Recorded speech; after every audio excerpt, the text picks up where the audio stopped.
అయోధ్యలో రామమందిరాన్ని కన్స్ట్రక్ట్ చేస్తున్నటువంటి శ్రీరామ జన్మభూమి తీర్థక్షేత్ర ట్రస్ట్కి దాదాపు 72 ఎకరాల ల్యాండ్ ఉంది. కానీ 2.5 ఎకరాల స్థలంలోనే రామమందిరాన్ని కన్స్ట్రక్ట్ చేస్తున్నారు. అది కూడా మధ్యలో కాకుండా ఇట్లా ఒక మూలకి రామమందిరాన్ని కడుతున్నారు. దీనికి ఒక రీజన్ ఉంది. ఈ మొత్తం 72 ఎకరాల్లో వాయువ్యం అంటే నార్త్ ఈస్ట్ సైడ్న ఉన్నటువంటి ఈ 2.5 ఎకరాల ప్లేస్లోనే రాముడు పుట్టాడని భావిస్తున్నారు. అందుకని ఈ 72 ఎకరాల ల్యాండ్ అంతా ఉన్నా కూడా రాముడు పుట్టిన ఈ 2.5 ఎకరాల ప్లేస్ లోనే ఈ గుడిని కట్టారు. మిగిలిన ప్లేస్ లో అంటే మెయిన్ రామ్ మందిర్ యొక్క ప్రాకారం బయట అంతా కూడా ఇవిగో ఈ కన్స్ట్రక్షన్స్ అన్ని కూడా ఫ్యూచర్ లో చేయాలని చెప్పేసి రిజల్యూషన్స్ అయితే ఉన్నాయి.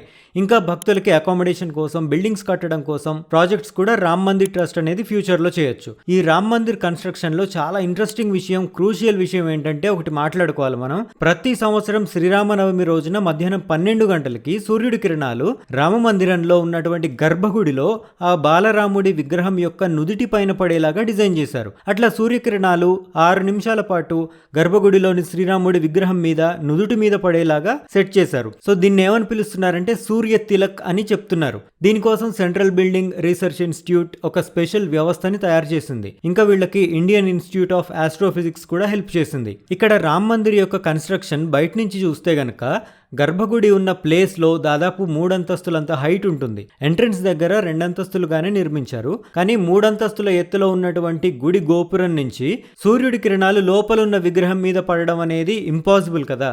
అందుకని ఒక ఆప్టికో మెకానికల్ సిస్టమ్ని తయారు చేశారు. దీనికి పవర్ కానీ బ్యాటరీ కానీ అవసరం ఉండదు. ఎట్లాంటి ఇనుము కానీ ఇంకా ఏ మెటల్స్ కానీ వాడలేదట. ఈ డివైస్ ని 3rd ఫ్లోర్ లో ఉన్నటువంటి టెంపుల్ యొక్క శిఖరంలో ఫిక్స్ చేశారు.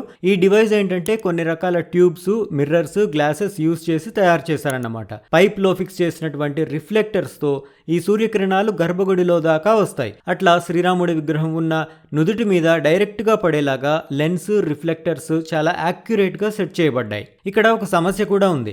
మనం లూనార్ క్యాలెండర్ ని ఫాలో అవుతాము. అంటే చాంద్రమాన క్యాలెండర్ ప్రకారం తిథులను బట్టి ప్రతి సంవత్సరం శ్రీరామనవమి డేట్ ని డిసైడ్ చేస్తుంటారు కదా. ఎప్పుడూ ప్రతి సంవత్సరం కూడా శ్రీరామనవమి అనేది ఒకటే డేట్ కి రాదు. ఎందుకంటే తిథులను బట్టి డిసైడ్ చేస్తారు. కానీ సూర్యుడి యొక్క గమనం అనేది ఈ లూనార్ క్యాలెండర్ కి డిఫరెంట్ గా ఉంటుంది. అంటే ప్రతి సంవత్సరం శ్రీరామనవమికి ఒకటే ప్లేస్ లో అంటే దేవుడి నుదుటి మీద సూర్యకిరణాలు పడవన్నమాట. ఎందుకంటే సూర్యుడి గమనం వేరేగా ఉంటుంది కాబట్టి. దీనికి ఇండియన్ ఇన్స్టిట్యూట్ ఆఫ్ ఆస్ట్రోఫిజిక్స్ ఒక సొల్యూషన్ తో ముందుకొచ్చింది. సూర్య చంద్ర రాశుల తిథులనేవి 19 ఇయర్స్ కి ఒక్కసారి కలుస్తాయి, ప్రతి సంవత్సరము కలవు. సో అందుకని దీన్ని బేస్ చేసుకొని శ్రీరామనవమి రోజు సూర్యుడి గమనంలో వచ్చే మార్పులకి తగ్గట్టుగా ఆ డివైస్ లోని గ్లాసెస్, మిర్రర్స్ ని గేర్ బాక్స్ లతో మైనర్ గా చేంజెస్ చేస్తారు. అప్పుడు లూనార్ క్యాలెండర్ కి అనుగుణంగా సూర్యకిరణాలు ప్రతి సంవత్సరం సరిగ్గా రాముడి నుదుటి పైననే ఒకటే ప్లేస్ లో ప్రసరించేలాగా చేస్తారన్నమాట. ప్రతి ఇయర్ ఈ గ్లాసెస్ ని కొద్దిగా అటు ఇటు జరుపుతామని చెప్పి సెంట్రల్ బిల్డింగ్ రీసెర్చ్ ఇన్స్టిట్యూట్ లోని సైంటిస్టులు చెప్తున్నారు. సో ఈ వీడియో నచ్చితే లైక్ చేయండి, షేర్ చేయండి. అలాగే మరిన్ని ఇంట్రెస్టింగ్ విషయాల కోసం డీటెయిల్ ఎడిషన్ తెలుగు ఛానల్ ని సబ్స్క్రైబ్ చేసుకోండి.